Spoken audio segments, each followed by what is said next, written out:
আমি গাঁজা খাই না, গাঁজা খা। এটা আমি সেবা নিচ্ছি, গাঁজা খাচ্ছি না। মানে খালি উল্টা পাল্টা করে, নারী নিয়ে খালি খেলাধুলা করে।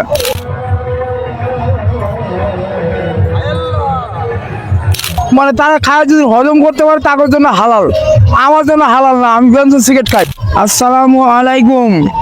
আমি ইয়ামিনী কামাল শাহ থনে আসছি বগুড়া মস্তান শাহ অলি রোজা জিয়ারত করতে, এবং আসিয়ে দেখি বহুত লোকজন, police, DB, army, SI, colonel, major এবং সাংবাদিক, ডিবি, অনেক কিছু লোকজন, সাংবাদিক সহকারে আর আরো ছবি টবি উঠাইতেছে এবং কথাবার্তা বলতেছে। বহু দেশের বিদেশে দেশ বিদেশের লোক এই মাজারে, মস্তান শাহর মাজারে জিয়ারত করতে আসছে। আর কিছু লোক গাঁজা খাইতে আসছে।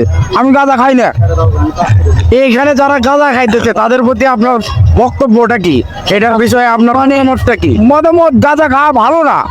শিব চিহ্ন সেবা, মহাদেবের প্রসাদ খায় ওরা। অনেকেই বলতেছে এই যে গাঁজা যারা খাইতেছে এটা হলো সাধারণ মানুষের জন্য না, যারা সিদ্ধি লাভ করে, যারা সাধু, সাধকের জন্য এটা। সাধক যারা, ওদের জন্য। এদের জন্য খাওয়াটা কি ঠিক? আপনার মতামতটা কি? আমার মতামত, তাদের জন্য খাওয়া ঠিক হলেও মানে তারা খায় যদি হজম করতে পারে তাদের জন্য হালাল, আমার জন্য হালাল না। আমি ব্যঞ্জন সিগারেট খাই। আপনি এই ধরনের যে পোশাক আশাক করে আছেন, হ্যাঁ, অদ্ভুত আর কি, এটার বিষয়ে জানতে চাইছিলাম। এই পোশাক, এটা মনে করেন আমি কি শীত কি গরম 12 মাস চলতে পারবেন আপনি? 12 মাস চলছে। আমি দেখতে পাচ্ছি যে এখানে আপনি মোজা পরে আছেন, এই গরমের দিনেও আর কি মোজা পরে আছেন। তো এটা কি 12 মাসই পরেন আপনি? আমি 12 মাস। এই যে যারা সাধু তারা খেয়ে কি কি ধরনের উপকার পায় আর কি? উপকার মানে খালি উল্টা পাল্টা করে, নারী নিয়ে খালি খেলাধুলা করে। শাহ সুলতান শাহ, উনি আল্লাহর ওলি, কোনোদিন গাঁজা খায় নাই। উনি দরবার আসে, কারণ ভক্তরা না আসিয়া তাদের মেলা উৎসবে তারা গাঁজা সেবন করে।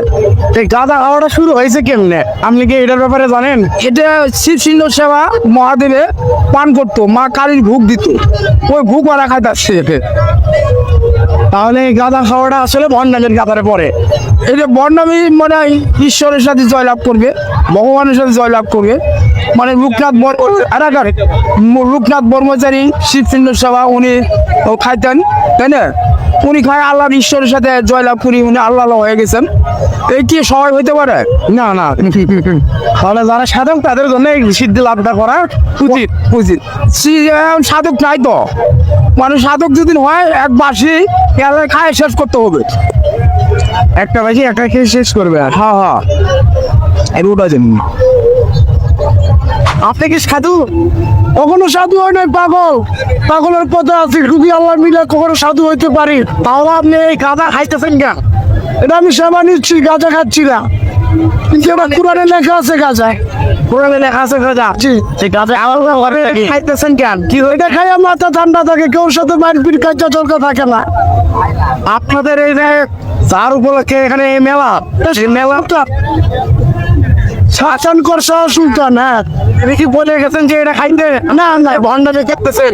আমরা এটা তো খাইতে বলে নাই, যেহেতু আসছিলেন বলিয়া উলিয়া। হ্যাঁ, আমরা এটা খাইতেছে কেন? আমরা খাই আমাদের জানে আছি। আপনাদের ধ্যানে আছে? হ্যাঁ, এটা তো আপনাদের ভণ্ডামি।